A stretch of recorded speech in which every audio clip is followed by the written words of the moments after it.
J'ai cherché au fond de mon âme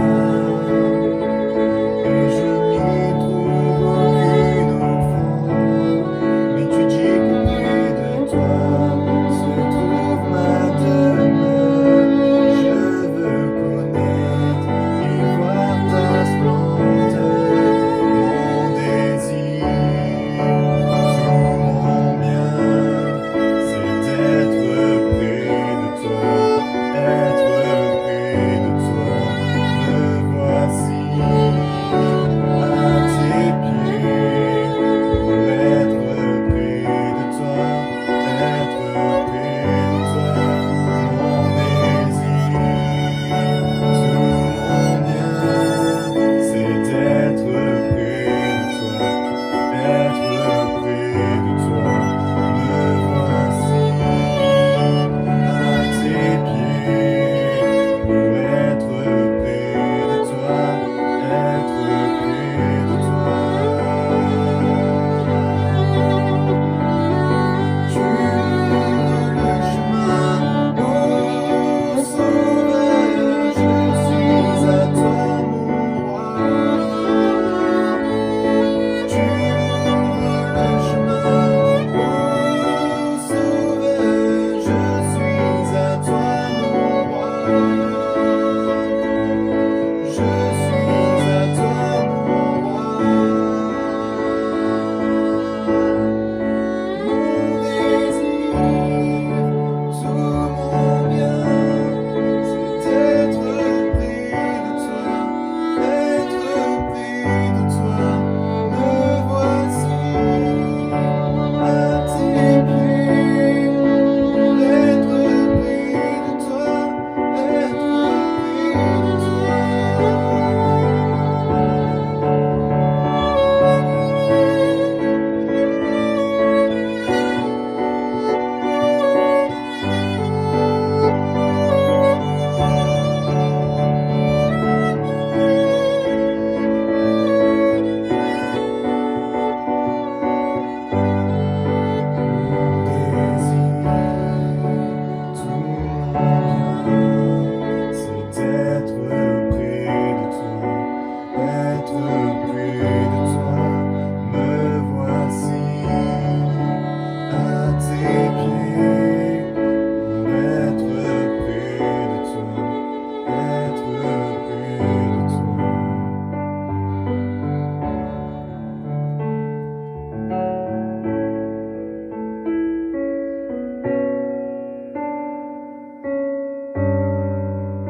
sang précieux, il m'a libéré pour la gloire de son saint nom.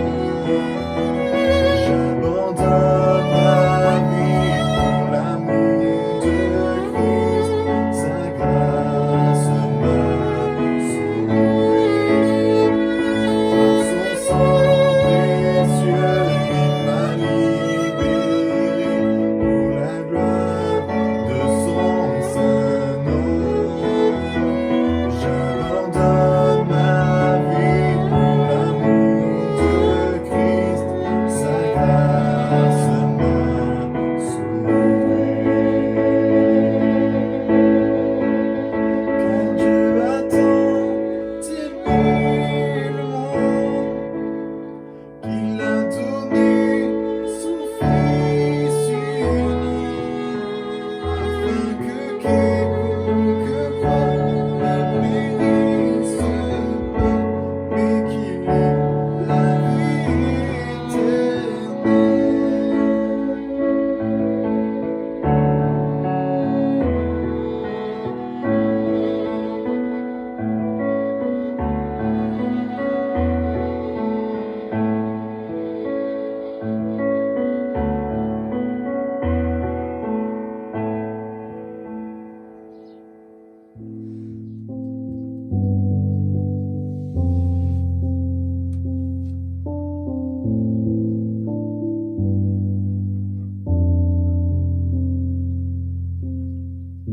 J'ai composé ce chant durant le confinement, parce que voilà, quand tout est remis en question, quand tout est chamboulé, quand on ne sait plus de quoi est fait notre avenir, juste notre lendemain, c'est vrai que c'est un sentiment qu'on n'aime pas, nous, en tant qu'être humain.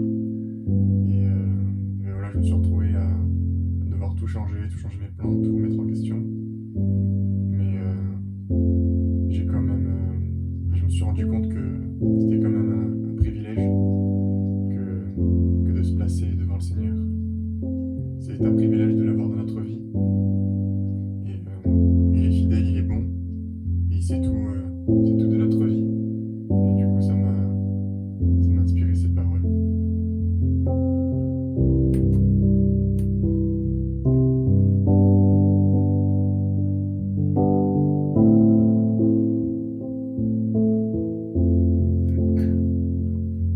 Tu es mon prince de paix, qui bouleverse mes peurs.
bonjour à toutes et à tous.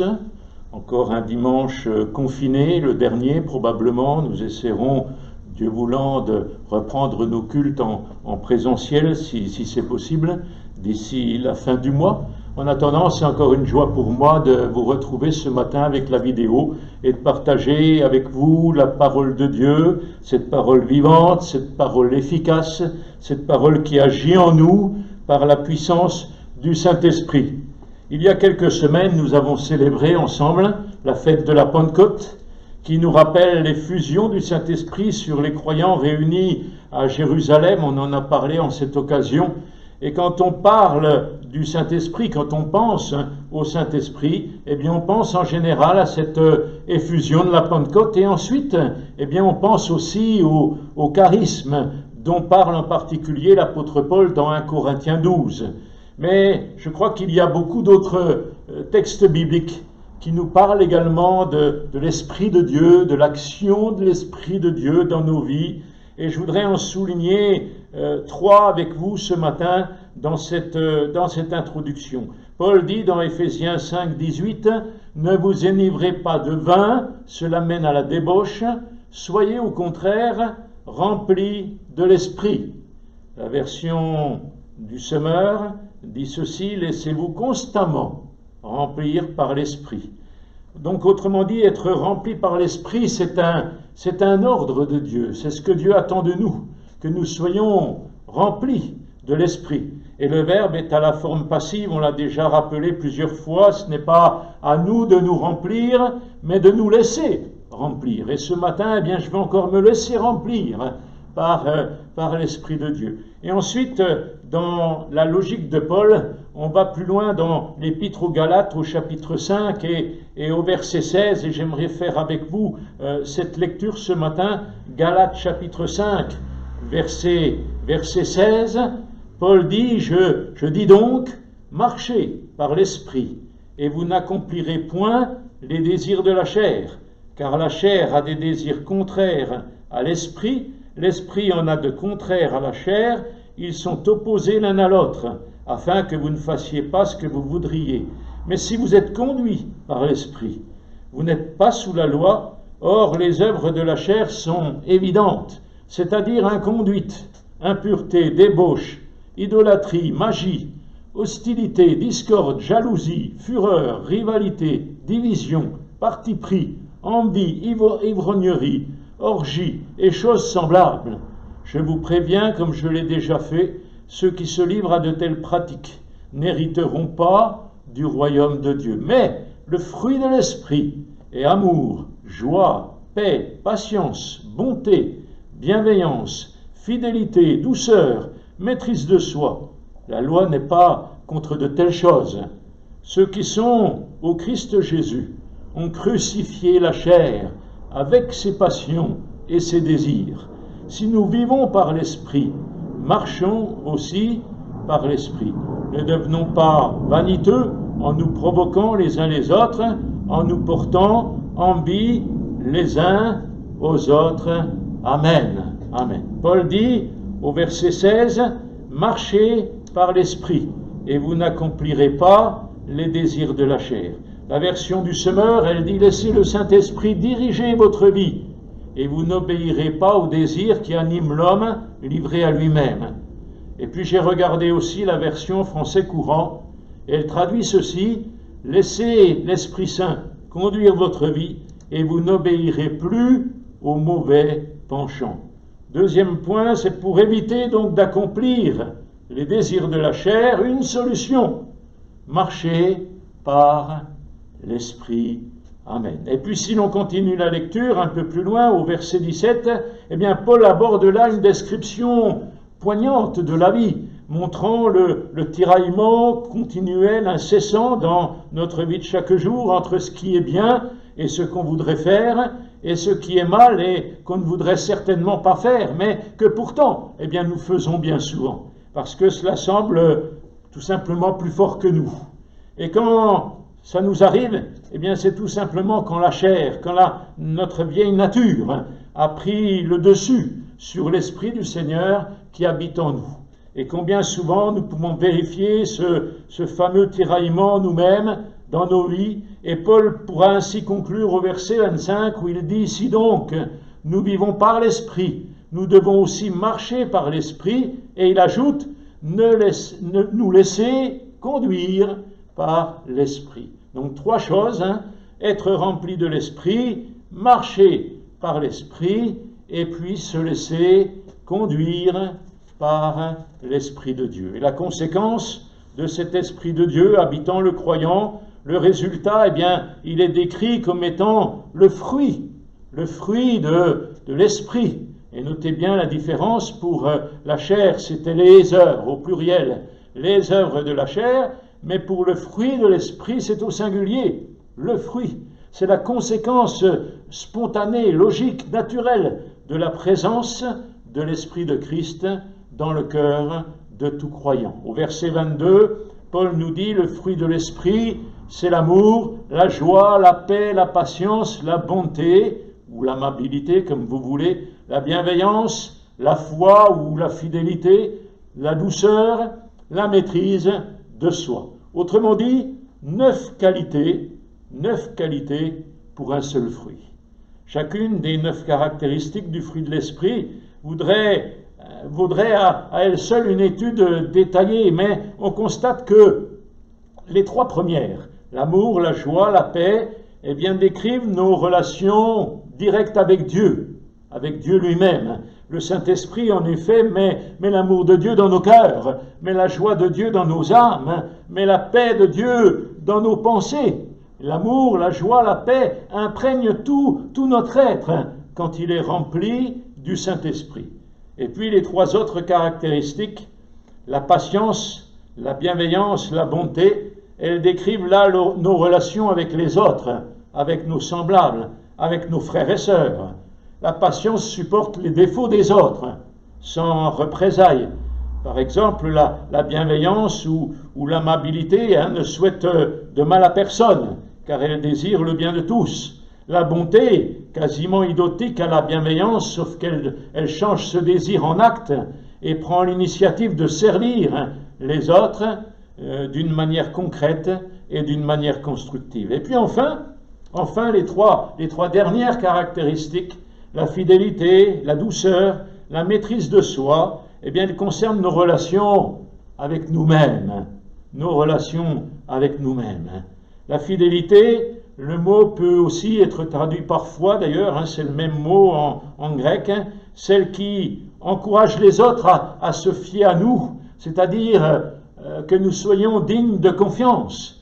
C'est la vertu de ceux qui tiennent toujours leurs promesses. C'est la vertu de ceux qui vont jusqu'au bout de leur parole, au bout de leur tâche. La douceur, ce n'est pas la qualité des inconstants, ce n'est pas la qualité des faibles, mais c'est celle des hommes et des femmes forts, énergiques, dont la force et l'énergie sont gérées, sont contrôlées.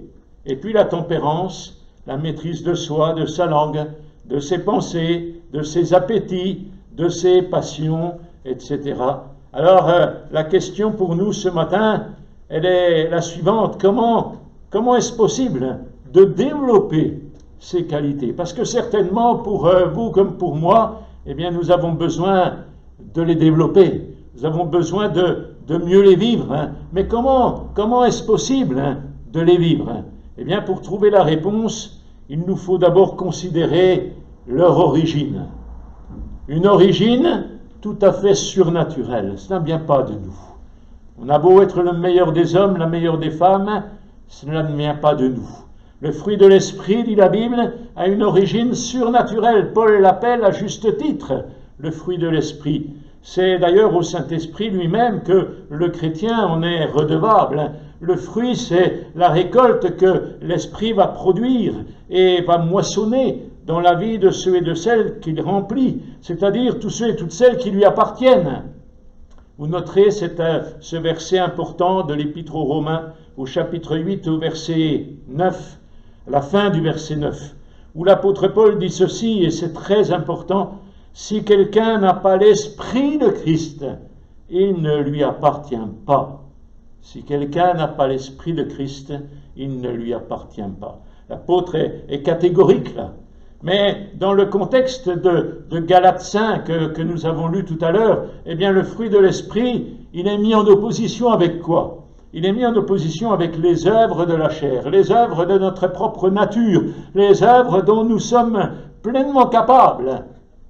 La chair représente notre nature déchue, notre nature pécheresse, notre nature égoïste, etc., etc. Les œuvres de la chair sont donc ces œuvres-là, les œuvres que nous accomplissons naturellement, sans faire d'effort, c'est-à-dire sans action extérieure spécifique. Tandis que le fruit de l'esprit, eh bien, il consiste en qualité que l'Esprit de Dieu va produire de façon tout à fait surnaturelle en nous, lorsque nous savons l'accueillir et lorsque nous voulons et nous désirons en être pleinement remplis. Les œuvres de la chair, nous dit la parole de Dieu, sont adultère, immoralité sexuelle, impureté, débauche, mais aussi querelle, jalousie, colère, etc. La liste est longue. Tandis que le fruit surnaturel, c'est tout le contraire. À Dieu soit la gloire, tout le contraire. Livré à lui-même, l'homme se révolte contre Dieu, tombe dans l'idolâtrie, la magie, mais l'esprit nous conduit dans l'amour, dans la joie et dans la paix.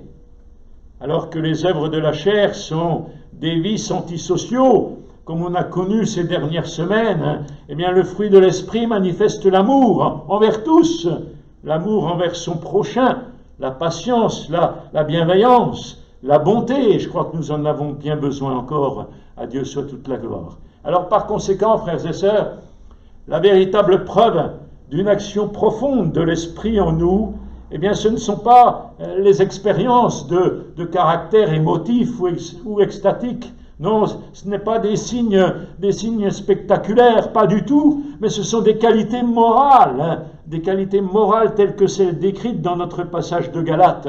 Vous avez certainement en mémoire des gens étalant leur expérience avec le Saint-Esprit, mais manquant d'une manière évidente d'amour, manquant de paix, manquant de patience, manquant de bonté, manquant de maîtrise de soi. Et par contre, d'autres personnes qui ne racontent pas trop de tout ce qu'elles vivent avec le Seigneur, mais qui pourtant répandent autour d'elles le doux parfum de Jésus, avec ses qualités telles que décrites ici. L'amour, la paix, la patience, la bonté. Ah, il nous faut le vivre, frères et sœurs. Alors dans cela, nous réalisons que nous avons besoin de grandir. Je réalise pour le premier, qu'il y a besoin de progresser dans ces domaines-là. Il est important, et je veux le préciser encore ce matin, c'est que ce fruit d'origine surnaturelle, émanant de l'Esprit de Dieu directement, eh bien, va se développer naturellement, et non pas surnaturellement. Il va se développer naturellement, progressivement, lentement, mais sûrement, si je puis dire. On pourrait lire pour cela, si vous voulez bien, quelques versets au chapitre 6 de Galates. Chapitre 6, verset 7. Paul continue son discours, et il dit ceci: ne vous y trompez pas. C'est bien qu'on peut se tromper d'ailleurs, Ne vous y trompez pas, on ne se moque pas de Dieu. Ce qu'un homme aura semé, il le récoltera aussi.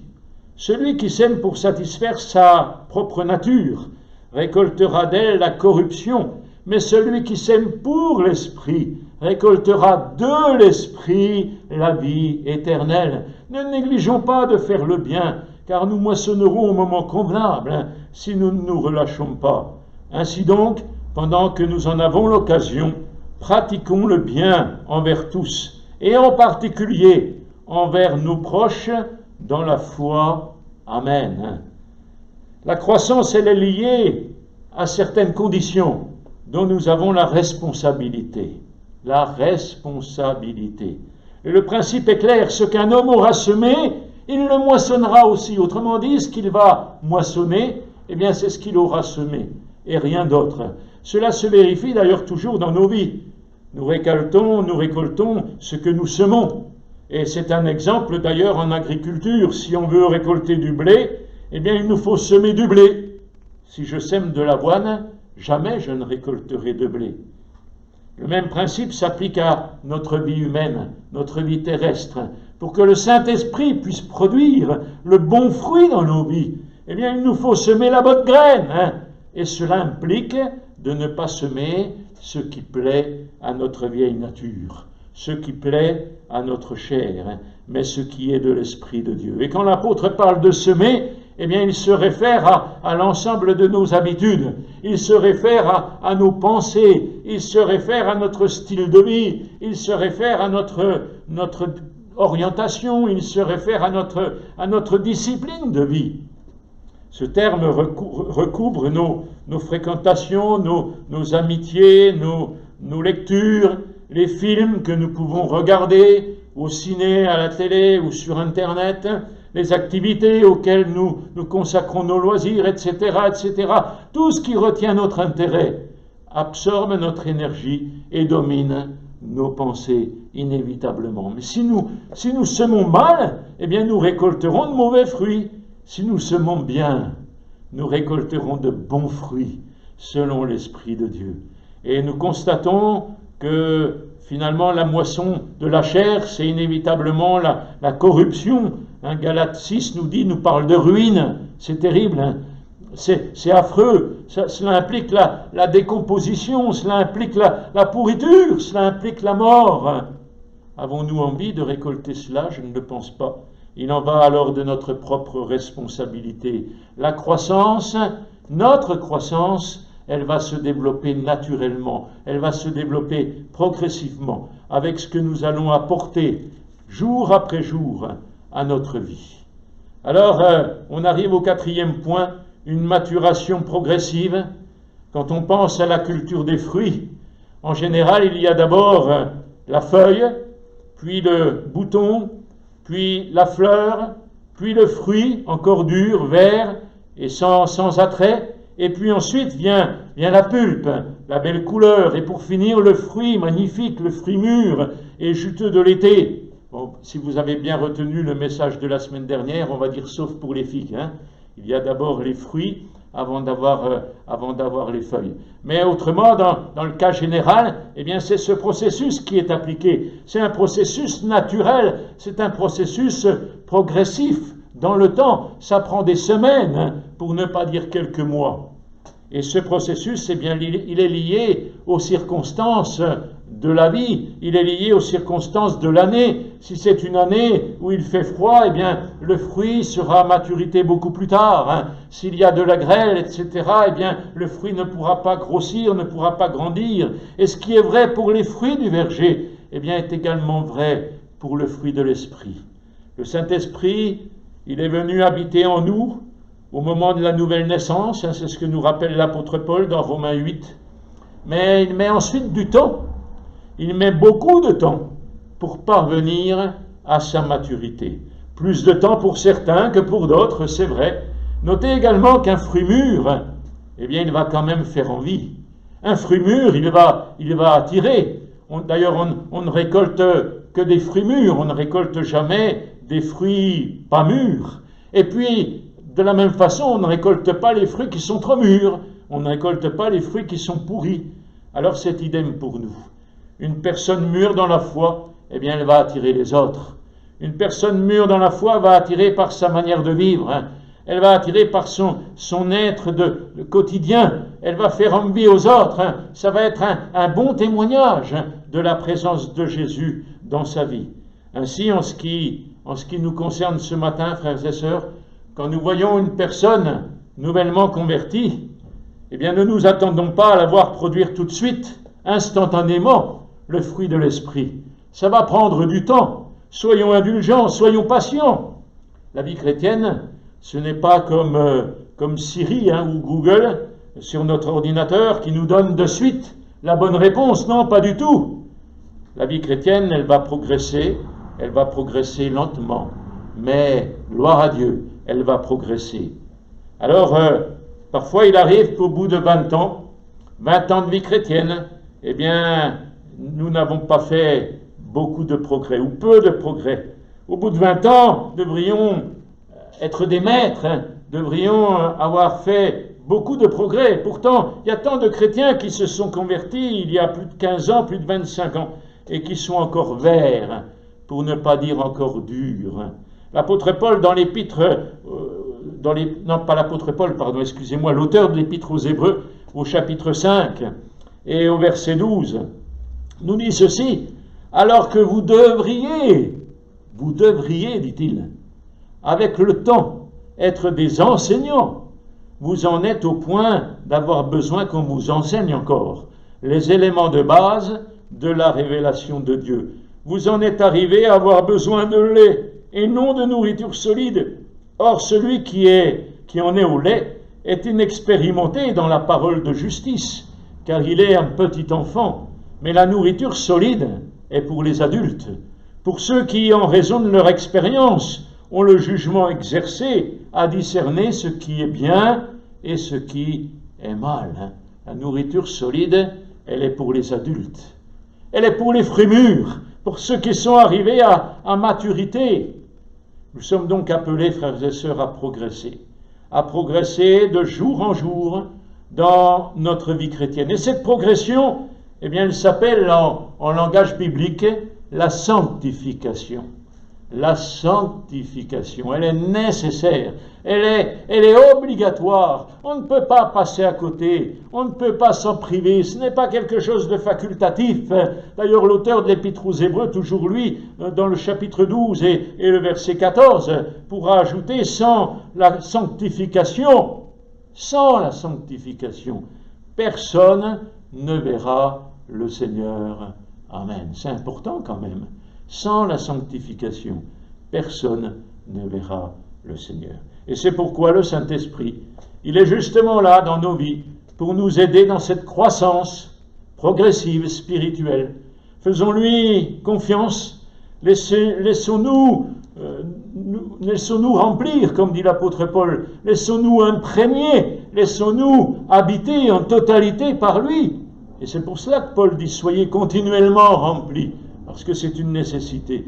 Nous avons besoin, frères et sœurs, d'être continuellement remplis pour grandir et pour progresser dans les voies de Dieu. À lui soit toute la gloire. Alors, la seule personne qui a eu toutes ces qualités du fruit de l'Esprit, eh bien, c'est Jésus. C'est Jésus lui-même. Il est le seul qui possédait toutes ces qualités. Et nous voulons toujours plus lui ressembler. Nous, les chrétiens, nous sommes invités à tendre vers cette perfection du Seigneur. Notre modèle, notre exemple, c'est Jésus et personne d'autre. Et si nous l'acceptons dans notre cœur, si nous nous laissons remplir par l'Esprit de Christ, eh bien, nous pourrons de plus en plus porter en nous ce trésor merveilleux et rayonner vers les autres de ce fruit de l'Esprit. Et il est très important que nous portions du fruit. Nous sommes peut-être la seule Bible que les autres auront vue. Mais attention, car un fruit peut être pourri s'il n'a pas mûri au soleil. Le seul soleil pour nous, c'est Jésus. C'est lui qui va nous amener à la maturité. C'est lui qui va nous amener à être parfaits. Et nous avons besoin de sa grâce dans chacune de nos vies. Alors laissons le Saint-Esprit agir dans nos vies. Soyons continuellement remplis de l'Esprit, comme dit l'apôtre Paul dans Éphésiens 5, 18. Marchons par l'Esprit, comme dit l'apôtre Paul, toujours lui dans Galates 5, 16. Et puis, laissons-nous conduire par l'Esprit. Nous avons besoin, dans ces temps difficiles, dans ces temps de la fin, nous avons besoin de nous laisser conduire par l'Esprit. Qui connaît le chemin, si ce n'est le Seigneur? Il connaît le bon chemin.